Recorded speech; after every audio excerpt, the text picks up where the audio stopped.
Oke, Assalamualaikum warahmatullahi wabarakatuh. Salam sejahtera bagi kita semua. Salam, Om Swastiastu, Namo Buddhaya, salam kebajikan. Baik, perkenalkan saya Sahid Sanjaya selaku moderator. Saya berasal dari kantor wilayah Kementerian Hukum Jawa Barat. Di sini jabatan saya sebagai perancang peraturan perundang-undangan ahli pertama. Pada podcast kali ini kami dari kelompok Latsar CPNS Angkatan 4, kelompok 3 Sub 2 akan membahas secara singkat tentang visualisasi bangsa yang dapat menggugah rasa cinta tanah air dan bangsa. Jadi mari kita sama-sama kampanyekan bangga berbangsa dan bernegara Indonesia.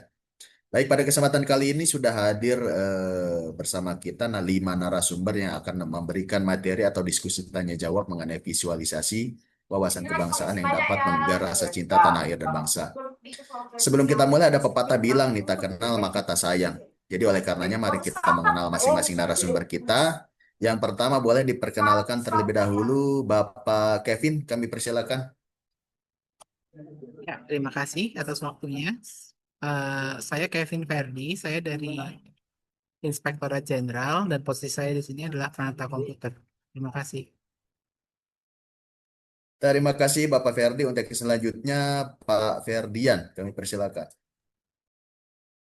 Ah, Baik, terima kasih Bapak Moderator. Perkenalkan, nama saya M. Frediansyah Sinaga dari Pusdatin Sekretariat Jenderal dengan formasi Pranata Komputer Ahli Pertama.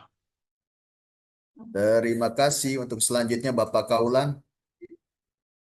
Ya, terima kasih Pak Moderator. Saya Kaulana Kariman, penempatan di Pusdatin, Sekretariat Jenderal untuk jabatannya Pranata Komputer. Terima kasih, Pak. Terima kasih Pak Kaulan. Untuk selanjutnya Bapak Redo, kami persilakan. Baik, perkenalkan saya Redo Priyoso, penempatan Direktorat Jenderal Kekayaan Intelektual, Informasi Pemeriksa Paten. Terima kasih. Terima kasih Bapak Redo. Untuk yang terakhir narasumber kita ada Ibu Citra. Mangga Ibu Citra. Baik, terima kasih moderator.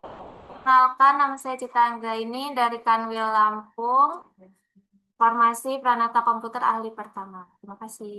Oke, terima kasih Bapak Ibu narasumber yang telah memperkenalkan dirinya. Untuk mempersingkat waktu, mari kita mulai diskusi pada hari ini Pak ya. Untuk yang pertama nih, aku mau tanya dong ke Pak Redo. Izin Pak Redo, menurut Bapak nih kira-kira bagaimana sih Pak cara kita menerapkan nilai-nilai Pancasila dalam kehidupan sehari-hari? Boleh dijelaskan Pak? Terima kasih. Jadi, saya terima kasih untuk komennya. Pancasila sendiri sebagai pandangan hidup bangsa, sehingga kita harus berpedoman terhadap Pancasila dalam melakukan aktivitas kita sehari-hari. Tentunya kita di kehidupan sehari-hari kita pasti ada perbedaan baik itu agama, suku dan ras. Kita harus saling toleransi, kita harus saling menghargai sehingga tidak ada perpecahan ataupun kerusuhan terkait sara. Kemudian kita harus saling menghargai perbedaan pendapat, walaupun ada pro dan kontra, kita harus saling menghargai. Jangan sampai perbedaan pendapat tersebut membuat kita bermusuhan ataupun membuat kita berkelahi satu sama lain. Kemudian kita harus adil,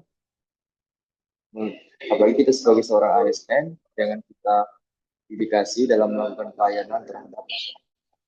Mungkin sekian dari saya, Pak Said.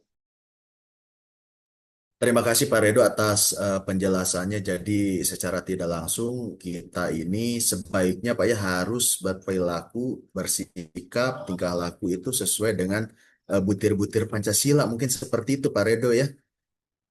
Sangat menarik Ya, Pak Redo, betul. sangat menarik. Lalu sebagai CPNS Pak atau sebagai generasi muda nih. Kira-kira kontribusi nyata apa sih yang harus kita lakukan untuk bangsa? Boleh dong aku dengar suara dari Pak Kevin. Mangga Pak Kevin. Siap, makasih Pak Moderator. Oke, menurut saya, kita sebagai ASN, khususnya yang masih muda, generasi muda, menurut saya itu belum waktunya lah untuk kita membuat gebrakan-gebrakan yang impactful atau besar. Sebaiknya, karena kita masih di awal-awal nih CPNS, kita mulai dengan hal-hal yang sederhana aja, kayak meningkatkan etos kerja, Itu bisa dengan mulai dari disiplin bekerjanya atau meningkatkan kualitas pekerjaan kita. Lalu kita juga harus bisa melayani masyarakat dengan baik dan amanah. Harapannya kepercayaan masyarakat terhadap sistem pemerintahan itu bisa meningkat. Soalnya belakangan ini partisipasi masyarakat tuh agak-agak turun. Jadi dengan kita sebagai CPNS, moga-moga di masa depan mungkin 2045 kepercayaan masyarakat kepada pemerintahan sudah bisa baik lagi. Terima kasih. Itu dari saya. Baik, terima kasih Pak Kevin. Sangat menarik apa yang dijelaskan dari Pak Kevin tadi. Jadi alangkah baiknya kita itu ketika melakukan aksi perubahan mungkin Pak Kevin ya, tidak mesti harus besar aksi perubahannya, yang penting kecil tapi membawa efek positif begitu Pak Kevin ya. Karena sebagai ya pepatah yang kita bilang kita pernah dengar juga, sedikit-sedikit lama-lama kan menjadi bukit juga Pak Kevin begitu ya. Baik, sangat menarik Pak Kevin. Lalu muncul pertanyaan nih, kira-kira dalam menjaga wawasan kebangsaan saat ini pasti ada tantangan, nggak mungkin nggak ada tantangan. Aku mau tahu dong, tantangan terbesar dalam menjaga wawasan kebangsaan saat ini itu apa sih? Boleh dengar nggak pendapat dari Ibu Citra?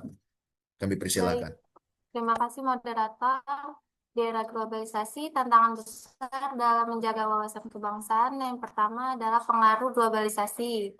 Masuknya budaya asing yang mengikis nilai-nilai budaya lokal jika tidak disaring dengan baik. Kemudian, konflik sosial, perbedaan pandang politik, agama, atau suku yang sering dimanfaatkan oleh pihak tertentu untuk memecah belah. Di arus informasi digital, maraknya penyebaran hoaks, ujaran kebencian, dan intoleransi di media sosial yang dapat mengancam persatuan bangsa. Kemudian, menurunnya rasa nasionalisme sebagai generasi muda, dia lebih bangga terhadap budaya asing daripada budayanya sendiri. Kemudian ada di kesenjangan sosial ekonomi juga bisa menjadi tantangan terbesar dalam menjaga wawasan kebangsaan karena perbedaan kesejahteraan antar wilayah bisa menimbulkan rasa ketidakadilan dan memicu konflik. Oleh karena itu, diperlukan kesadaran kolektif untuk memperkuat wawasan kebangsaan agar bangsa ini tetap bersatu. Terima kasih. Terima kasih Ibu Citra atas penjelasannya. Saya sepakat dengan apa yang disampaikan dengan Ibu Citra tadi. Kalau untuk era globalisasi saat ini, mungkin pengaruh globalisasi itu sangat gampang sekali Bu ya masuk ke budaya kita.